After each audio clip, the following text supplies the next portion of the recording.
भारत जोड़ो यात्रा के निमित्त आज बहुत बड़ा जनसभा जहां पर आयोजित किया गया है, इसमें इस कार्यक्रम के और इस भारत जोड़ो यात्रा के कर्ता धर्ता और जिनके कहने से कांग्रेस पार्टी और अन्य पार्टी भी इसमें भाग लेकर जो इतना बड़ा कार्यक्रम चल रहा है, उसमें इस कार्यक्रम के केंद्र बिंदु हमारे चाहते नेता, युवा नेता और अपने बात पे खड़े होकर हमेशा डट के लड़ते हैं, किसी चीज से घबराते नहीं, उसूल से दूर होते नहीं, ऐसे नेता श्री राहुल गांधी जी और पीसीसी के अध्यक्ष अभी आपके सामने आपसे संबोधित किया, नाना पटोले जी, सीएलपी नेता बाला साहेब थोरात जी, अशोक चौहान जी, एचके पाटिल जी, दिग्विजय सिंह जी, जयराम रमेश जी, रजनी पाटिल जी, सुप्रिया सुले जी, जयंत पाटिल जी, भाई जगताप जी और अनेक नेता इस भारत जोड़ो यात्रा में इस मंच पर और मेरे दाएं तरफ भी बाएं तरफ भी बैठे हुए सभी नेतागण, MPs, MLAs, MLCs, DCC presidents और एमपीसीसी पार्टी के सभी ऑफिस बेयरर्स और वर्किंग कमेटी के अध्यक्ष श्री नसीम खान साहब और दूसरे भी वर्किंग कमेटी के मेरे सभी भाई और यहाँ पर जमा हुए मेरे भाइयों और बहनों, युवाओं, माध्यम के मेरे मित्रों, मराठवाड़ा ये तो एक महान संतों की जमीन है। यहाँ पर अनेक संत इस मराठवाड़ा में, महाराष्ट्र में पैदा हुए और समाज सुधारक का काम उन्होंने किया। आज और भी एक खूबी है, मैं देखा बसवेश्वर का, शिवाजी महाराज का, फुले साहब, अम्बेडकर और साठे अहिल्याबाई होलकर, सारे समाज सुधारकों के फोटोओं को हमने पुष्पांजलि की। अगर ये नहीं होते तो इस देश का कोई गरीब आज स्वाभिमान से नहीं जीता था। स्वाभिमान से जीने का अगर हक किसी ने दिलाया तो इन महापुरुषों ने दिलाया है। तो इसीलिए मैं उन सबको नमन करता हूं। और एक खास चीज यहां पर है, जो ये भूमि गुरु गोविंद सिंह जी का भी है। उन्होंने यहां पर आखिरी सांस छोड़ी और उनको याद करना जरूरी है। अगर आइंदा अगर कोई ऐसा बड़ा प्रोग्राम होगा उसमें गुरु गोविंद सिंह का भी आप एक तरफ फोटो लगाइए, क्योंकि वो एक लड़ाकू थे और सिखों के आखिरी गुरु थे। इस नांदेड़ के पवित्र भूमि पर उन्होंने यहाँ आकर थोड़े दिन गुजारे। खैर, उनकी मौत हुई, उसका फिर मैं लोगों को याद दिलाना नहीं चाहता।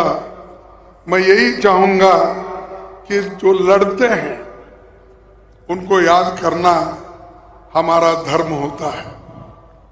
और दूसरी चीज, आज राहुल जी, मैं ये लिबरेशन डे 17 सितंबर 1948 को हमको आजादी मिली।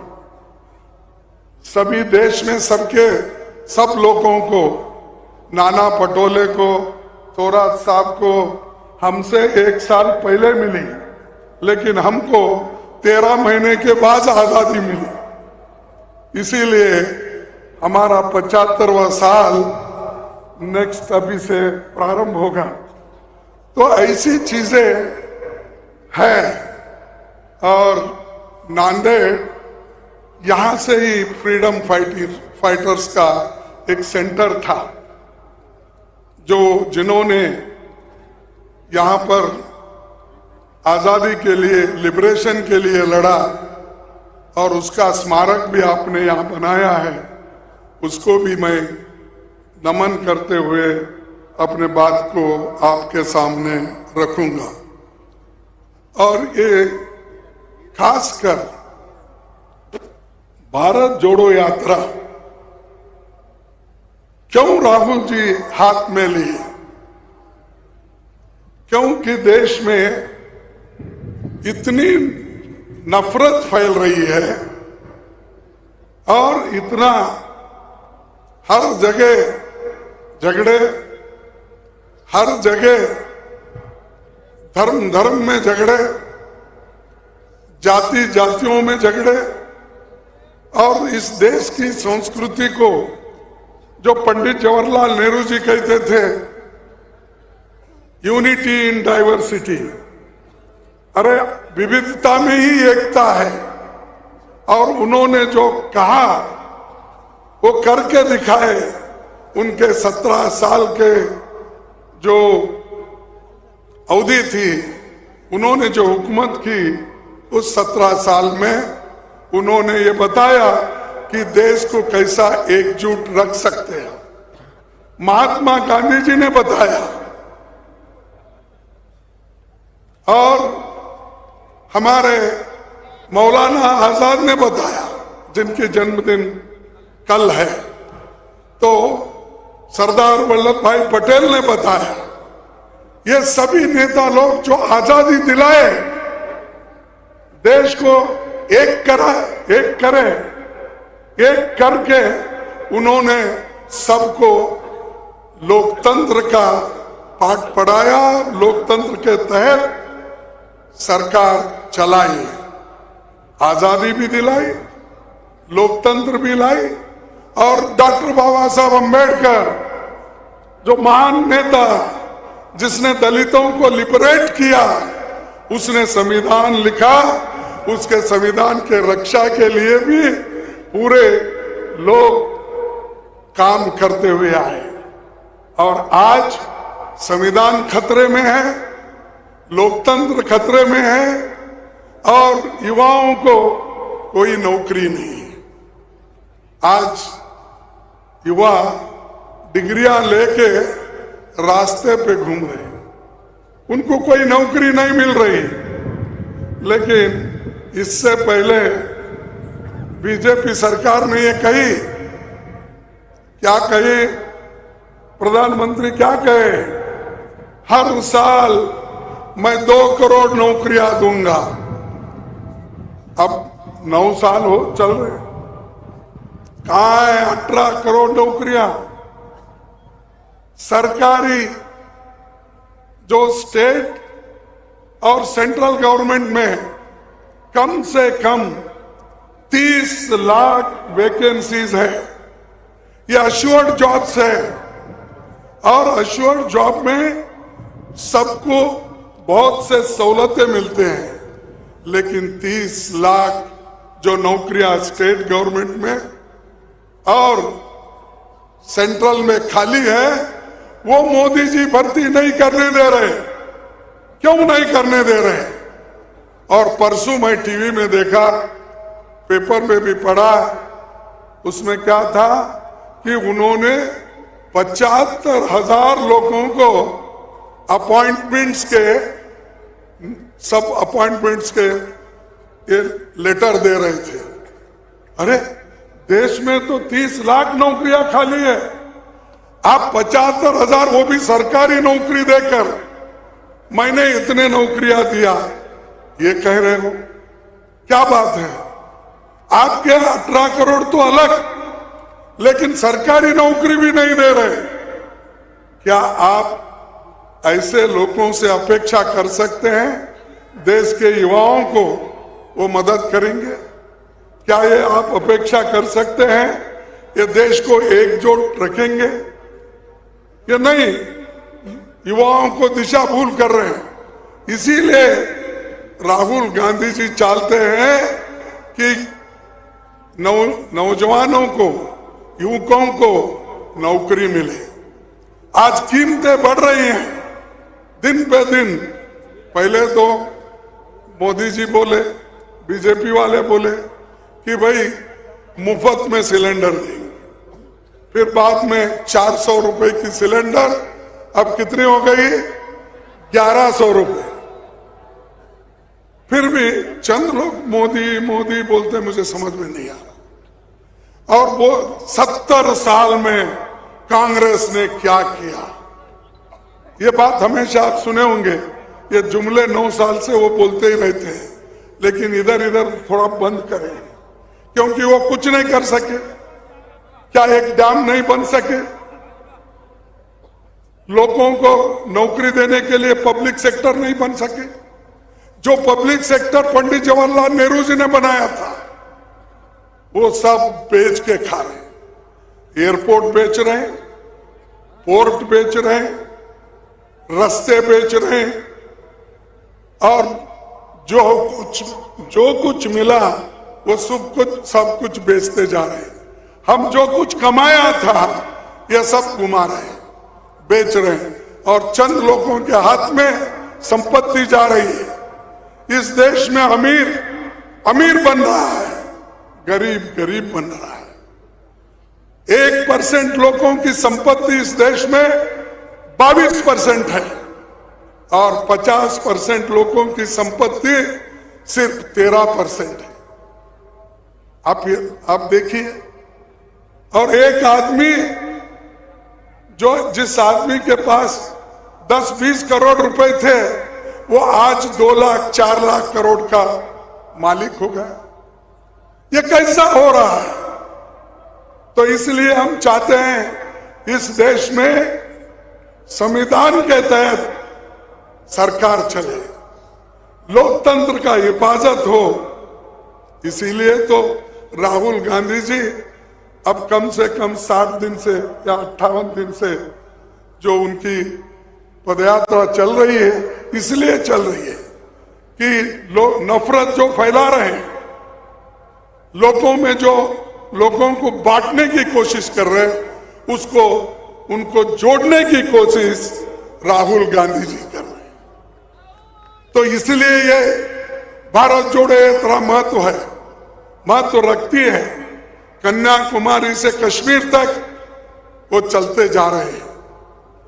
कई के लिए टीवी में फोटो लाने के लिए नहीं, या पत्रिका में छपने के लिए नहीं, या बीजेपी के लोग अपना फोटो छपाने के लिए काम करते हैं। जैसा कि अभी पटोले ने बताया कि माँ एक तरफ रहती है तो उनकी सूरत फोटो के तरफ, टीवी के तरफ।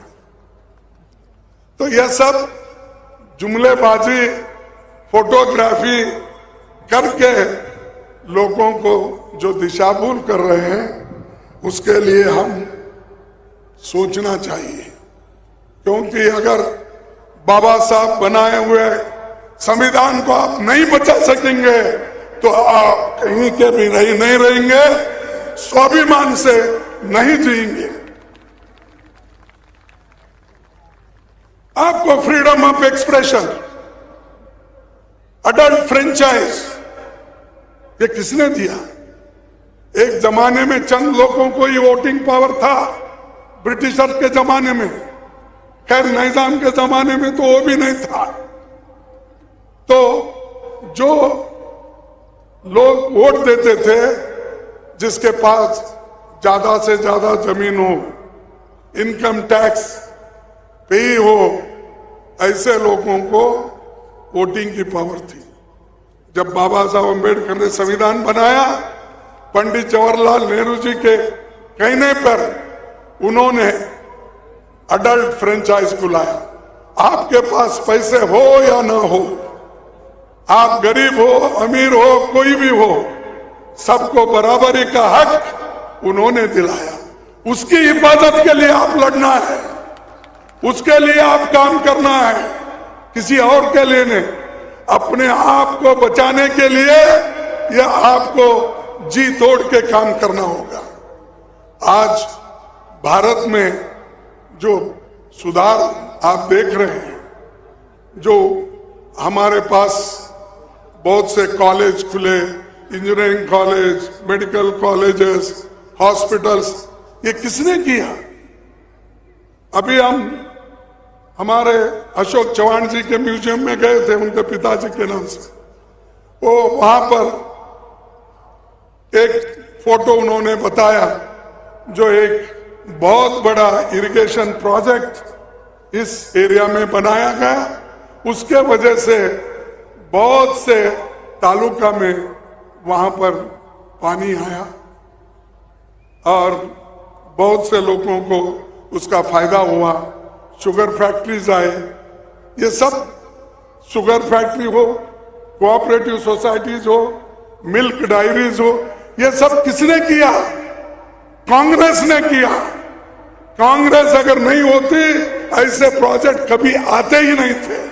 अगर मोदी जी अपने बार बार ये कहते हैं, ऐसे 10 प्रोजेक्ट बताइए आप 8, 9, 10 साल में, ये नहीं कर सकते। लेकिन सुबह उठते ही हमको गालियां देने का छोड़ते नहीं। गुरु गोविंद सिंह जी ने कहा था, किसी भी इंसान को न तो डराना चाहिए और न ही उसे डरना चाहिए। आम्ही कुणाला भीती घालत नाही, पण कुणी असंच आम्हाला जर हे काय म्हणतात डराने की अगर कोई कोशिश करे तो हम डरते भी नहीं, हम किसी को डराते नहीं। अगर कोई डराया तो हम डरते भी नहीं। तो ये हमारा उसूल है और इसीलिए उन्होंने कहा था कि डर कहीं और नहीं, बस आपके दिमाग में होता है। तो वो डर निकालो, क्योंकि वो ईडी का, इनकम टैक्स का, सीवीसी का और ईडी का, ये सारी चीजों का उपयोग कर रहा है। और कहीं एमएलए भाग रहे हैं, कहीं और कार्यकर्ता भाग रहे हैं, हर पार्टी के। मैं किसी एक पार्टी का नाम नहीं लेता। क्यों भाग रहे? उनको डराना। इसीलिए आप डरो मत, लड़ो। अगर आप लड़ते रहेंगे तो ही जीते रहेंगे, अगर लड़ेंगे नहीं तो जिएंगे नहीं। और वो भी खास करके अपने को स्वाभिमान से जीना है तो हमको लड़ना होगा। कहीं कुछ दिया, कहीं क्या किया, उसको छोड़ दीजिए। किसानों को नहीं छोड़ा उन्होंने, गरीबों को नहीं छोड़ा।